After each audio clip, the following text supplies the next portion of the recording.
LGBTQ 1-minute news, let's queer up entertainment. Hudson Williams faces backlash after old swastika photo resurfaces online. Sources close to Hudson Williams are responding after an old photo of him featuring a swastika resurfaced online over the weekend.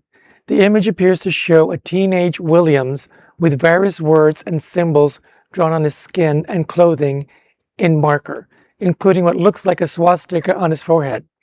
Williams has not publicly commented. However, unnamed sources told TMZ the photo dates back to a high school campout tradition involving underage drinking and teens drawing on one another with markers. According to the sources, Williams was unaware of the symbol at the time and is now, quote, keenly aware, unquote, the behavior was inexcusable. A friend told TMZ, quote, the markings do not and have never reflected Hudson's beliefs, values, or character, unquote. Online reaction, however, remains divided. Some are asking for an explanation, while others are defending him, saying he was a teenager at the time.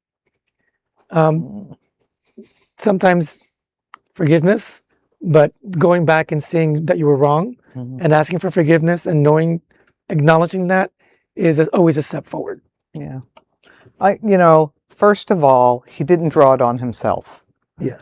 And he very likely didn't know it was drawn on him until he saw the picture or whatever. But I am really grateful that there weren't cell phones with cameras around when I was a teenager and a young adult. I mean, I mentioned in another story, people shouldn't be judged on their worst day. I would like him to make a statement. But I also realize that no matter what he says, there are going to be people who are going to be divided over the issue. But I agree, if he makes a statement and he honestly does not live with those values, then he deserves some grace. I think everybody deserves some grace once. We're waiting to hear.